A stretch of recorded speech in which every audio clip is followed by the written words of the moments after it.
Hey guys, first anime of the new season, and this one is absolutely wild. I'm 100% sure you're gonna love it. So don't forget to smash that like button, it helps a ton, and leave a comment to keep this series coming. Without further ado, let's dive into the video. In the beginning of it all, a young knight struck down by a demon's blade finds himself in a dark and mysterious space. He recalls the memories of his final battle as a knight. Still confused about his situation, he starts to piece things together and realizes he might be on the brink of reincarnation. Suddenly, information flashes before his eyes, revealing that in his next life, he will become an S-rank giant, a behemoth. This creature is so powerful, it can bring an entire army to its knees. Reflecting on his previous life as just an ordinary knight, he grows more confident, knowing he's about to step into a new existence with unimaginable strength. But as he catches his reflection in a pool of water, he's stunned. Instead of a massive, fearsome behemoth, he finds himself as a small, fluffy creature,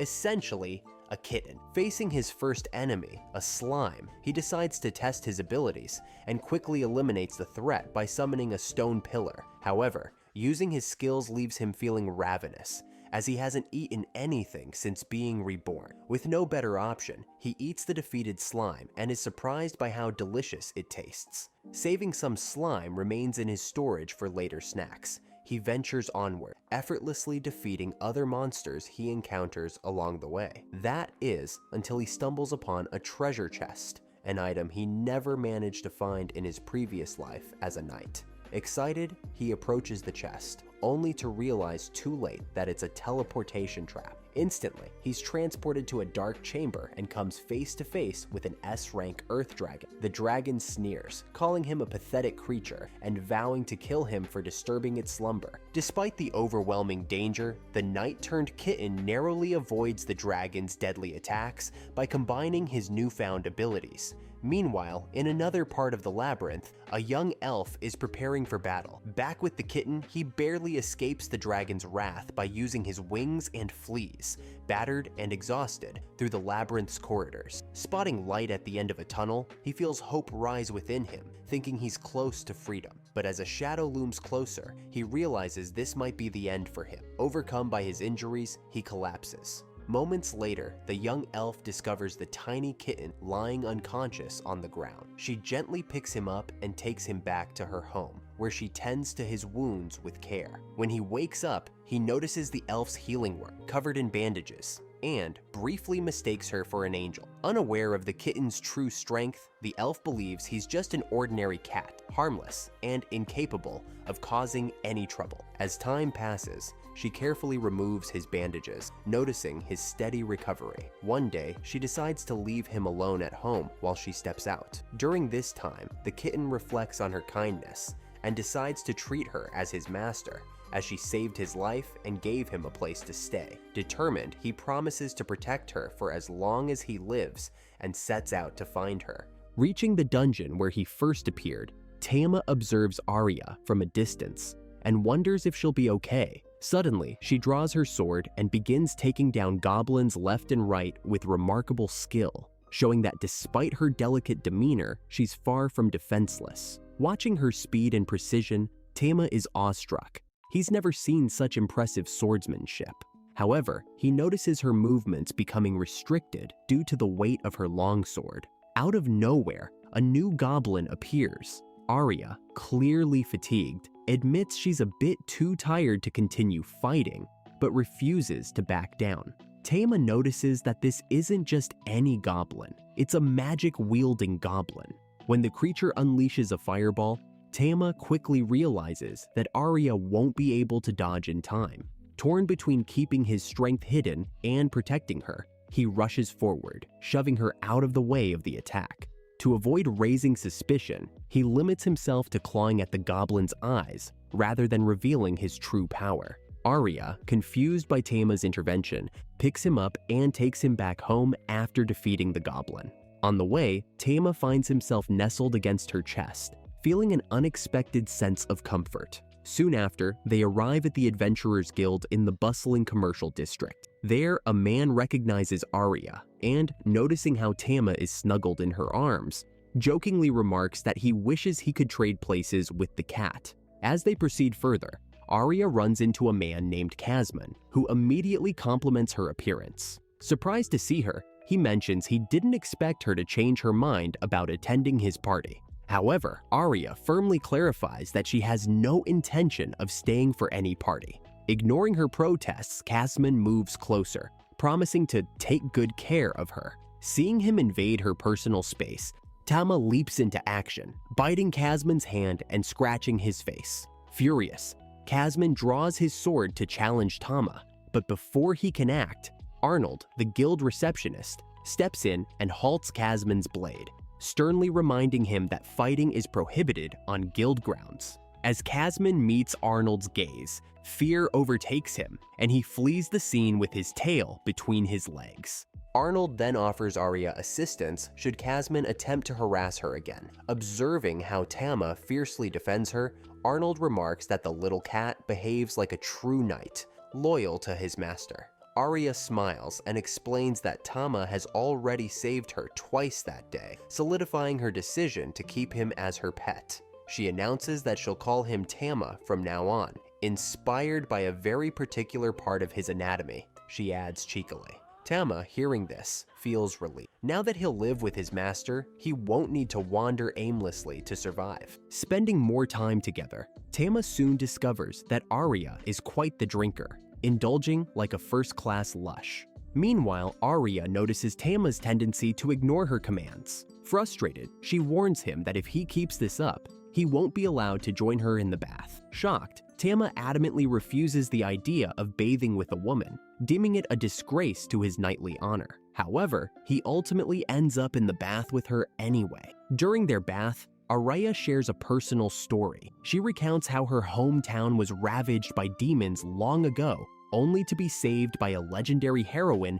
known as Alicia, the Holy Sword. Hearing this name, Tama is struck with recognition, recalling that he had heard of this woman in his past life and how truly significant she was. On another day, back at the Knights Guild, Arya is approached by Anna, who warns her that it's not a good day to be there. Before Arya can leave, however, Kazman suddenly appears, announcing that Tama must be put down for scratching his face. To make matters worse, Kazman explains that the order came from a baron, a highly influential figure whose commands must be obeyed without question. Hearing this, Arya refuses to hand over her cat and pleads with Kazman for mercy.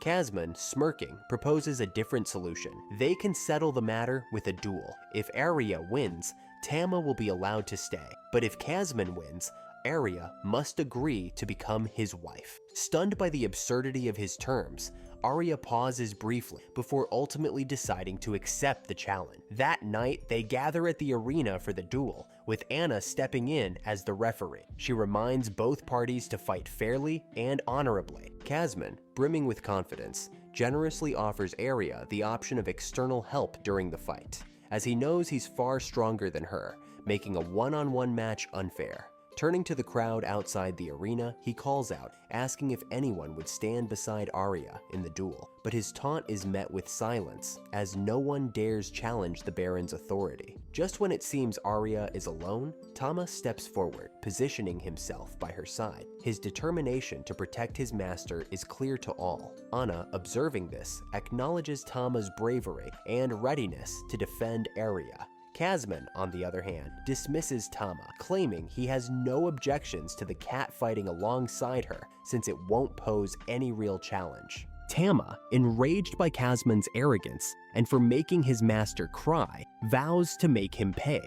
The moment Anna signals the start of the duel, Tama charges directly at Kazman. Mocking him, Kazman calls Tama a foolish creature and attempts to strike, but Tama skillfully evades the attack. Realizing Kazman's sheer strength, Tama quickly understands that defeating him will require more than just basic attacks.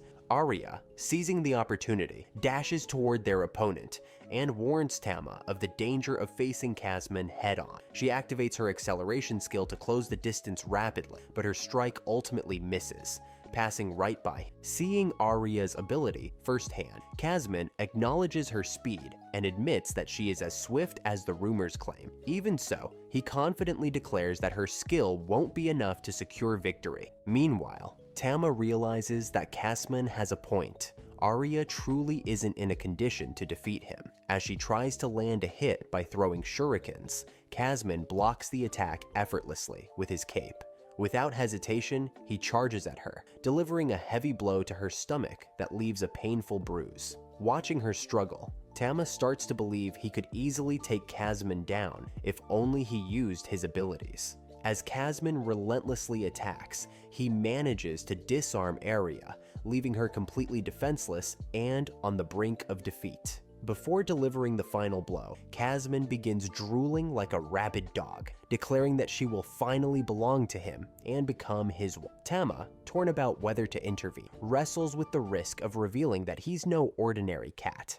Kasman, with a smug grin, demands Arya admit her defeat, proclaiming that she is no longer capable of continuing the fight. He raises his weapon to deliver the finishing strike, and with the situation spiraling out of control, Tama finally decides to act. Summoning his diamond body ability, Tama steps in front of Kasman's attack, shattering his sword into pieces upon impact. Tama then sends Kasman flying with a powerful roar. The spectators, witnessing this unexpected turn of events, are left in utter disbelief. They finally understand that Tama isn't just a regular cat. Tama, however, braces himself for the worst, convinced that his secret will lead to his death once more. Yet to his surprise, no one sees him as a dangerous monster. Instead, they mistake him for an elemental cat, a rare and mystical creature. The next morning, Tama wakes up feeling playful and decides to lick Aira's ear. This completely flusters the elf, who starts begging him to keep licking, but her tone seems,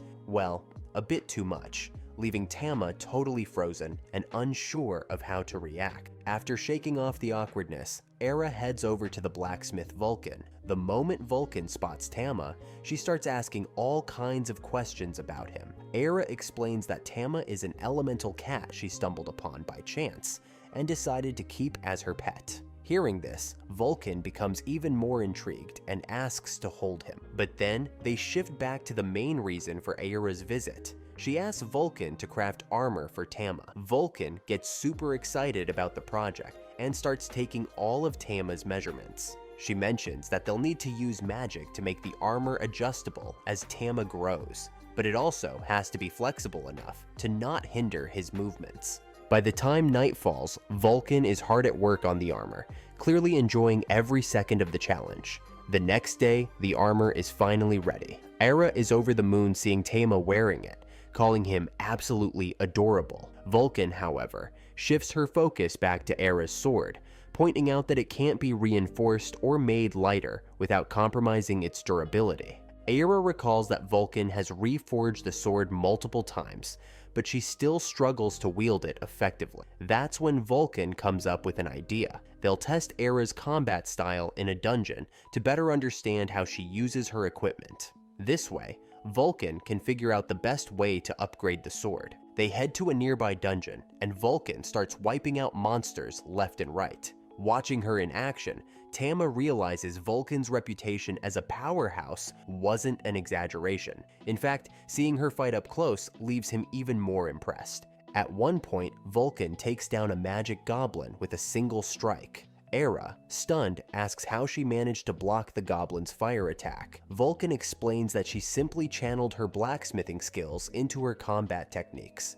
making her strikes far more effective. Tama, observing quietly, thinks to himself that Vulcan seems more like an adventurer than a blacksmith. Their conversation is cut short when a giant orc bursts onto the scene. The creature looks off, with unsettling, drooling behavior and creepy vibes. Vulcan tells Aira it's her turn to handle the fight, but Aira, visibly grossed out, isn't thrilled about going head-to-head with such a nasty opponent. Despite her hesitation, Aira draws her swords and charges at the orc, using her acceleration skill to attack. However, her strikes fail to deal any significant damage. When the creature retaliates, Tama steps in, activating his diamond ability to block the attack. Together, they manage to take the orc down with ease. Vulcan, observing everything, immediately understands the coordination between the two and praises their teamwork. Even so, Era, still dissatisfied, asks how she can become stronger. Vulcan mentions that on the level below, there's a powerful monster known as a roper. Hearing this,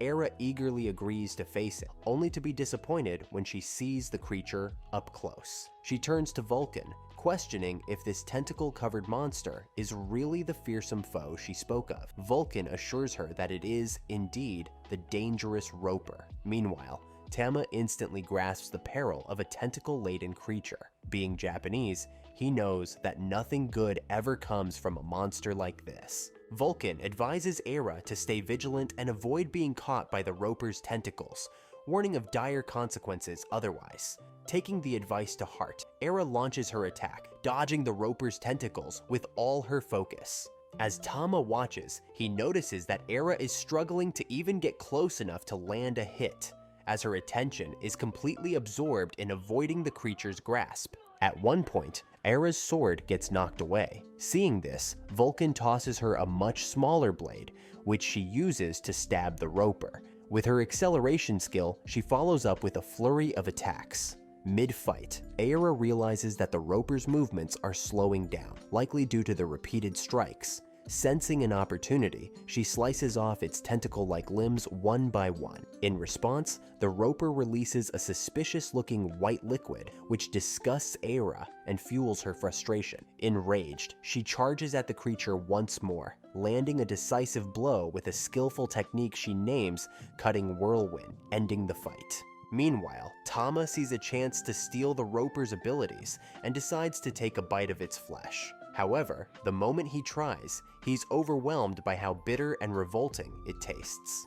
Even though he can't bring himself to eat the whole thing, Tama is still able to absorb the creature's abilities, which leaves him feeling satisfied despite the unpleasant experience. As Tama looks over, he notices Era still venting her frustration by repeatedly stabbing the fallen roper, shouting that it should never try something like that again, because only Tama is allowed to do that to her. Moving forward, Era starts reflecting on her weapons, realizing that the long swords don't suit her as well as the knife Vulcan lent her. She had defeated the enemy far more easily with the lighter blade, and holding it felt much more comfortable. Intrigued, Era decides to give the smaller weapon a proper try to see if it's a better fit for her. Vulcan, meanwhile, suggests they take a break in a safer area of the dungeon. Upon reaching a particular spot, she points out that the peace in the area is maintained by a philosopher's stone nearby. Era stares at the stone, seemingly captivated, until Vulcan calls her over, suggesting they take a bath since Era must feel filthy after the fight with the roper.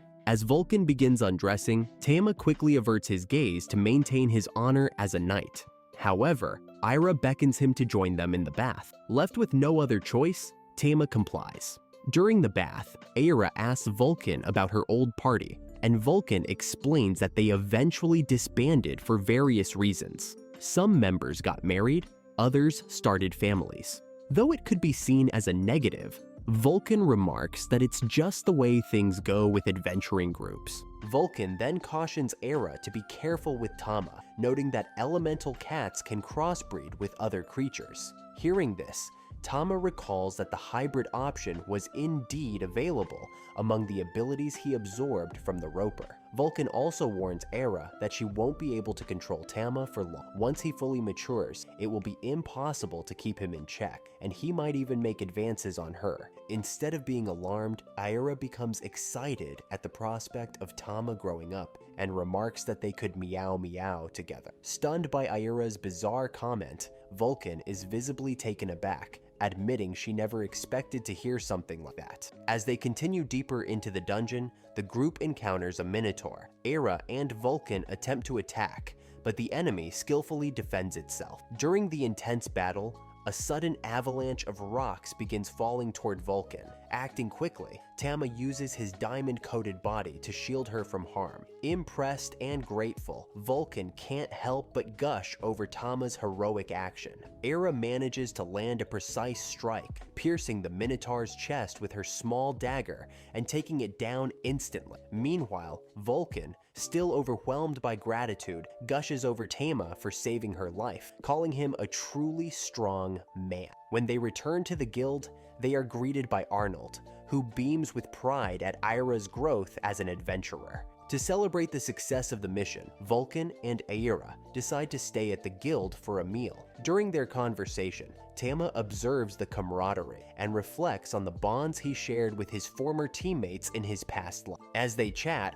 Vulcan suggests they form an official party. She explains that not only do they work well together, but she also needs to stay close to Tama to keep adjusting his armor. Aira hesitates, mentioning that she has never been part of a group before and isn't sure how it works. Seeing her uncertainty, Tama climbs onto the table and places their hands together, clearly signaling his support for the idea. His gesture moves Aira, who agrees to form a party with Vulcan, much to the latter's delight. Feeling celebratory, the two decide to indulge in some drinks, reasoning that one night won't hurt. However, they quickly overdo it and end up passed out on a cramped sofa with Tama squished between them. The poor cat tries to wriggle free from the sea of airbags, but finds himself stuck. Resigned, Tama checks his status and discovers that he can now evolve into his second form. As he examines the evolution, Tama notices that his new form would make him much larger and more intimidating. Concerned about being mistaken for a monster and possibly getting expelled from the city, Tama decides to stay in his current form. He knows that remaining small is the only way he can stay by Aira's side, which is something he deeply values.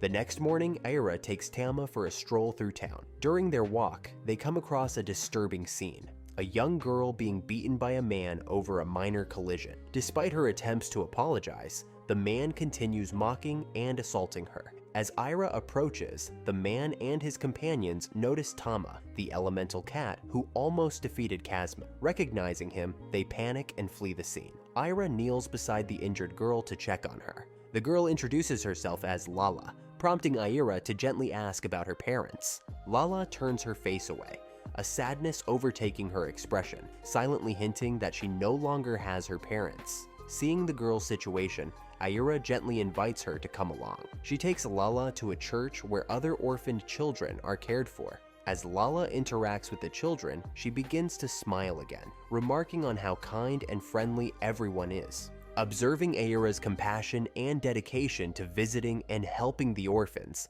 Tama is inspired. He silently resolves to protect the things his master holds dear, including the children. Later, Aira heads to the guild at Arnold's request. Upon arriving, she learns she has been promoted to rank C. Overjoyed, Vulcan embraces her, congratulating her on this new milestone. Aira, however, humbly credits her success to the support and teamwork of her companions. Arnold, hearing this, cuts in, urging her not to downplay her accomplishments. She reminds Aira that her progress is a result of her own determination and hard work. As the conversation continues, Arnold shares alarming news about strange happenings in a neighboring city. Reports suggest that demons have been abducting people of all ages, taking them without a trace. Hearing this, Aira immediately decides to investigate. Having once been a victim of demons herself, she feels a deep hatred for them and a personal drive to stop their actions. She firmly requests Arnold to share every detail about the case. And just like that, things are heating up. Unfortunately, that's where episode 2 comes to an end. So I'll wrap things up here. Don't forget to hit that like button and drop a comment saying part 3 if you're ready for more. I'll catch you in the next video. See you soon.